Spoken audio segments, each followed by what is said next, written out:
Danielle McFadden. I'm president of the Greater Lowell Chamber of Commerce, and we are doing another Zoom chamber chat. We're so excited. We have Frankie Dakota here. She's the director of the Entrepreneurship Center at CTI. How are you today? Oh man, well, I'm great, considering all of the things that are happening in the world of the community and family. But I'm good.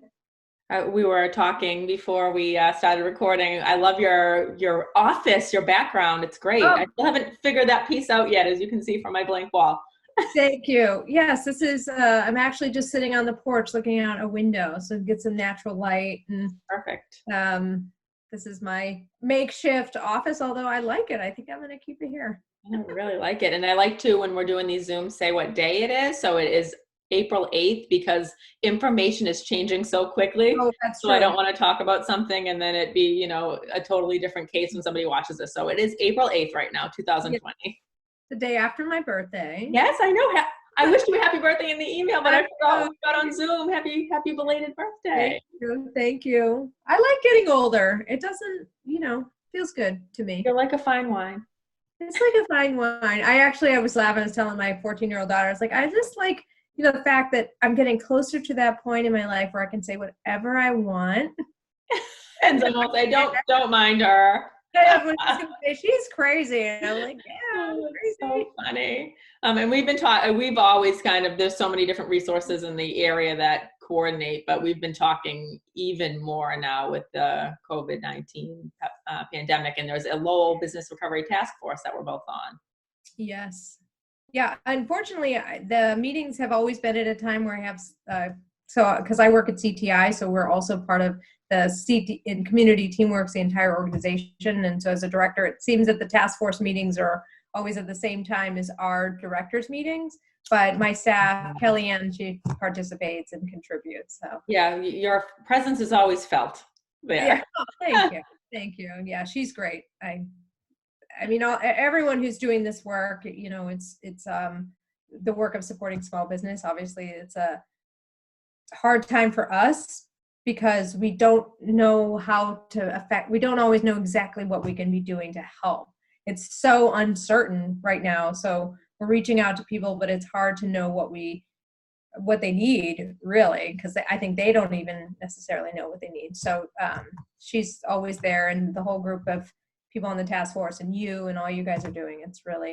It's great, but I know that we're all kind of carrying that emotional burden of wanting to help and solve the problem, but it's, obviously it's not fully within our capacity to do that. I saw this graphic that's been kind of going around on social media. It was like the first few weeks, everybody was kind of like in panic mode. And now people are more so into I think, learning mode and figuring out systems and how to implement things right now in their business so that moving forward, things move a little bit more smoothly. Yeah, I hope that's the case. We're doing the live feed today to talk about that in part and to talk about some other new announcements that came out of the SBA. But, I do hope that people take this time to do systems evaluation, business evaluation. And I would even say taking the time to look back at your business plan to see if that thing that you created that's probably been sitting on the shelf for between 1 and 25 years is actually still what you want to do. And I think that those of us who do this work, that's in a way that we can effectively help people is let's look back at your business plan and see what worked. And they're coming with a whole bunch of more knowledge. I mean, have you written a business plan? You have, right? Oh yeah. Yeah. And you write them. We have no idea what you're doing. Oh, for sure. Sounds good. Yes, I'm going to make $6 million. It's like being a kid and like writing how your life is going to go, right? Like, yeah, exactly. Like mashed. Like writing my life plan. My husband's going to be 6'2" with blue eyes, left-handed. So I think that this is a really good time once you have been operating that business and you're experienced and you have a new lens and maybe some time to go through and read through it and maybe chuckle and then say, no, I'm going to sit down, and go through and see what it really looks like from this point, almost like a reset, but with the knowledge to actually do it. And I think it's safe to say that pretty much every business is going to pivot in some shape or form after this. You know, you see the hairdressers that are dropping off packages to touch up your roots, which anybody who wants to drop one off at my house would be I great. know. I found Um, that brown or the colored dry shampoo works pretty nicely. ooh, all right, good. Or eyeshadow. This is why this root look is going to be really popular. This is Oh yeah. the new trend is like everyone that back to the ombre and that root look. My 4-year-old was like, "Mom, you have black hair," and I said, "Don't ever say that to a woman." Unless she has, you know, unless she wants black hair. Right, exactly. So funny. But yeah, you see bakeries dropping off baking kits, quarantine, you know, cookie kits. So I think businesses are really trying to pivot and figure out, obviously, ways that they can still be bringing in income during this I time. hope that they can, I hope, what I would hope is that they integrate these things into their normal operation Mhm. versus thinking about it as this emergency operation. This is a good time to actually, again, go back to your business plan and be innovative, because this people kind of exiting from the marketplace. It's exaggerated right now, but has been kind of happening slowly with people buying online and doing all of the Right. online ordering and stuff. So I would hope that they can think of this as just an additional channel to see their customers, especially because we deal with a lot of storefronts and we're in downtown Lowell, so we deal with a lot of downtown Lowell businesses.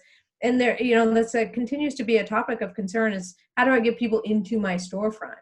And I think that there's going to be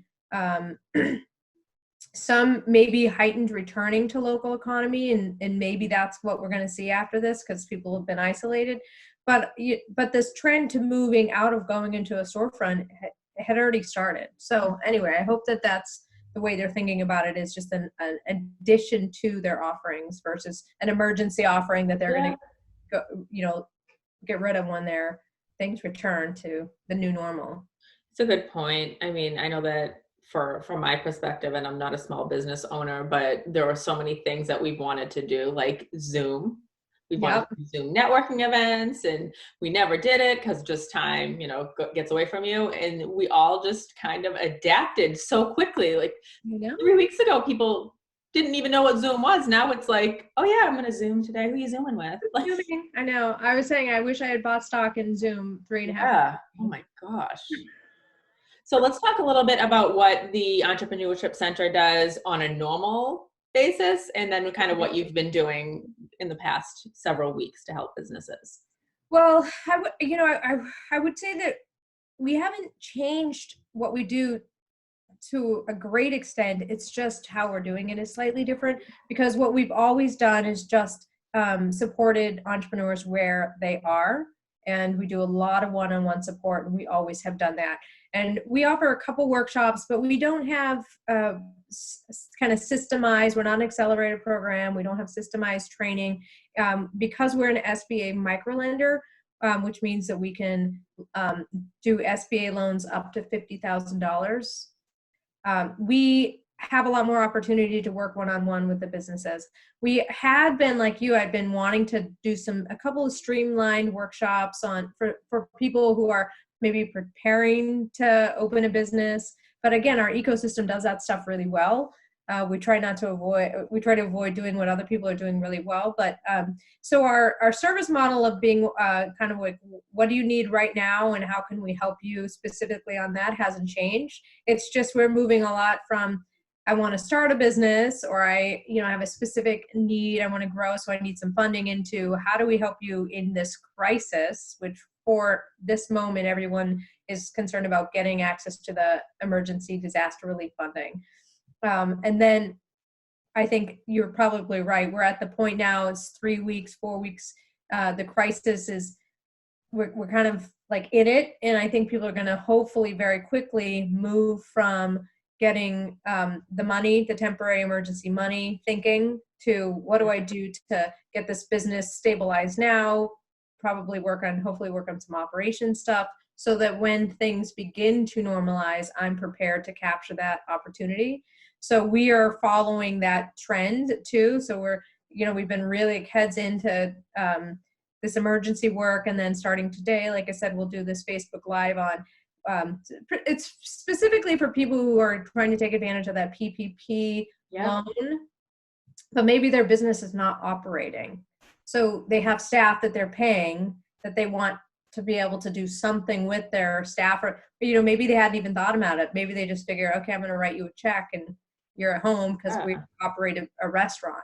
So we're trying to follow that trend as well, as we get more information, and at we can more clearly see what the future looks like, to try to support people to be ready for that future, whatever it is. And you have experience as a business owner. I do. A lot of experience. Oh man, so much. Yeah. So business owner, and I think that's been helpful in a lot of ways, because I've also experienced really hard times as a business owner. So I opened my retail store, Humanity, in 2008, right before the Great Recession. And I've closed businesses and I've sold businesses. So I understand the stress too that comes at this time. But I've also worked in startups that have been, startups, but then scaled up to 4 or 5 locations, started from 100,000 a year to, scaling up to 10 million. And I've worked with exits. So I've kind of I worked in life sciences. I've worked in food, retail. So I haven't experienced everything, but I've definitely been kind of in an operational mode and in a founder mode enough times that I don't see a lot. And having been the executive director at E4All too, and I mean, so there aren't a lot of things I've never seen that So there's a challenge for anybody watching. Try to shock Frankie. No, I mean, I haven't done it all, but I've seen some version of almost every scenario that we're going to be facing. Oh yeah, and you've talked to so many different business owners too. Well, so if you haven't firsthand experienced it, you've heard about it. Yeah. It seemed like same as you. I mean, business is business. It's the product and service might be different, but there is a structure around good business practice. So, and that that I think I've seen that be a challenge for a lot of our first time entrepreneurs. Is it's really about the good business practices are really about habit. Mm-hmm. And I think that we are seeing the cracks in business owners' habits really come at to play now, because if they haven't been keeping track of their booking systems and doing the bookkeeping, and you're managing their payroll and keeping their records, this becomes much more challenging for them. Even with the applying for the loans, if they don't have good records, it's harder for them. Absolutely. But so they have time on their side right now. Yes, time. So now is the time to get everything. Let's do it, right? Yes, let's do it. Use this time, to build good habits. So you made an exciting announcement yesterday on your birthday, which was great. On my birthday, yes. So this is one of the things. Again, we're an SBA microlender, so we didn't exactly know how to help people, because even though we're sanctioned to do SBA loans, the microloan program, we can't do the PPP loans. Even though we can help with the application process, we are listed on the SBA's website as a partner. So people have been reaching out to us for the PPP loans, but we can't process because you have to be a traditional bank for that, or a program that has access to those larger loans. But we did find out yesterday that the SBA will be paying 6 months of loan payments for existing SBA borrowers, which we had heard, but then there was another, like a little a blip of something that we needed to verify, and that was that they will also be paying 6 months for new micro loan borrowers. Yeah, so actually paying their loan, the principal and interest and the fees for 6 months, which is amazing, because what that's going to allow people to do is, if they're waiting on the EIDL money, they can do an SBA microloan. The SBA will pay that for 6 months, and then if they want, they can then keep that. If they did the advance on the EIDL and they get that, then they have that $10,000, which essentially is a grant. they'll have the 6 months of SBA payments, which is essentially a grant, and then they can pay off the microloan with the EIDL money if they feel that that's the right business decision for them. So because the interest rate on that EIDL is better, it's 3.75, and the microloan interests are still higher than that. But the one thing that's a limitation though is they can't use the PPP money to refinance the microloan because of that forgivable loan question of that 75 for the payroll. So yeah, it's really exciting. We are, obviously we get a ton of requests for that. So I think today we're going crazy. And today I said, I'm on calls all day long.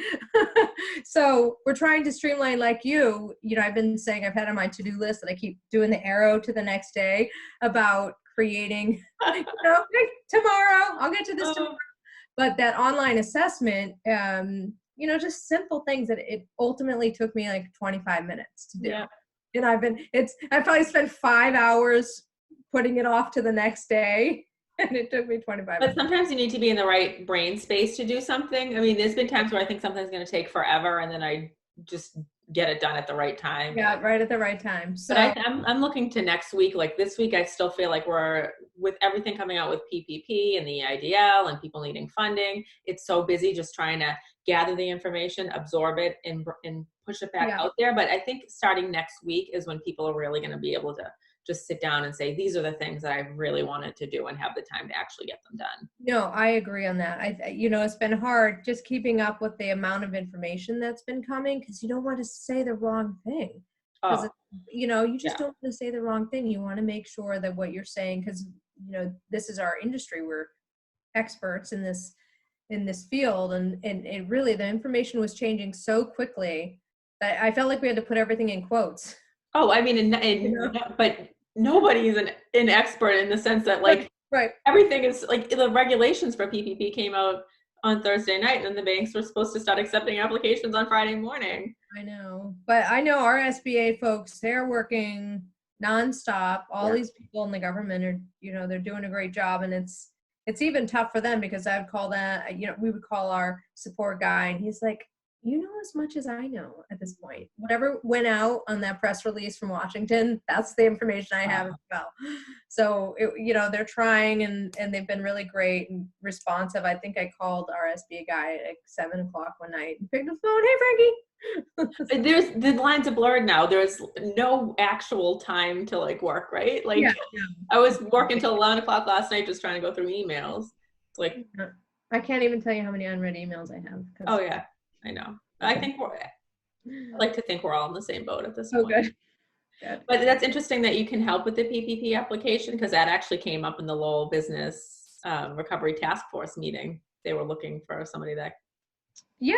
I mean, we can help. The thing that we are hearing is that each bank, though, can do their own version of it. So that's why it was presented as a sample. And so you still have to figure out which bank you're going to use, because they may be converting the PPP content into their own streamlined process.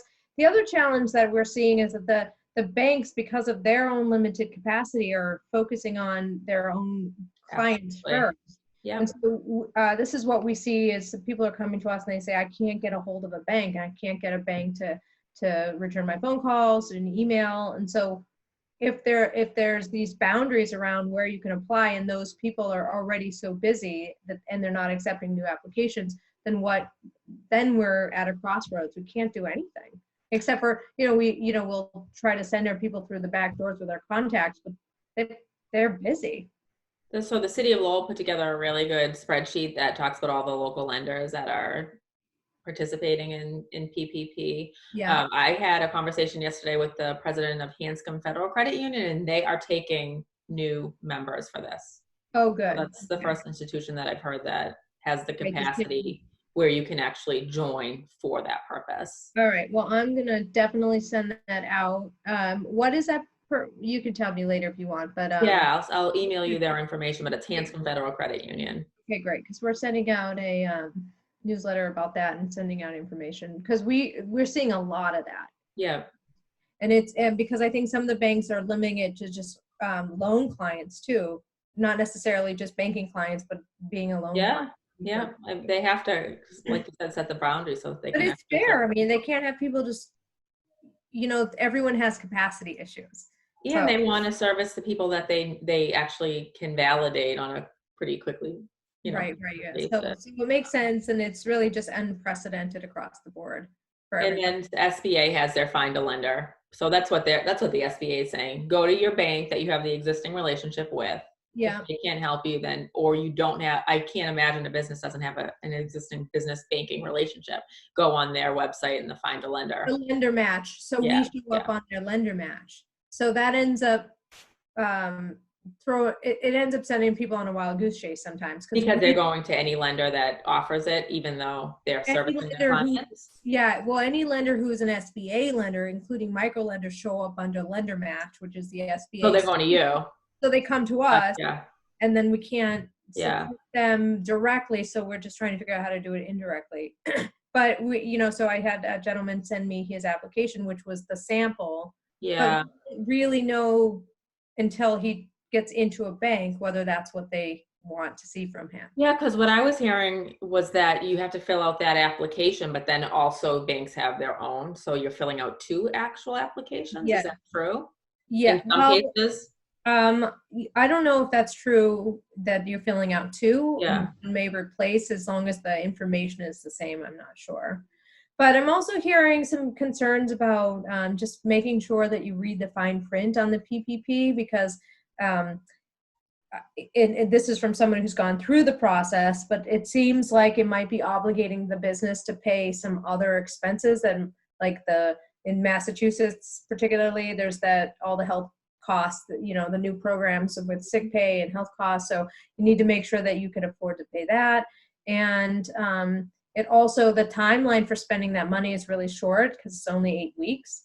And so, you got to understand if you spend all that money in that 8 weeks, and obviously new information is going to come out as we get closer to that June timeframe, but do you have money to continue with whatever that operation is?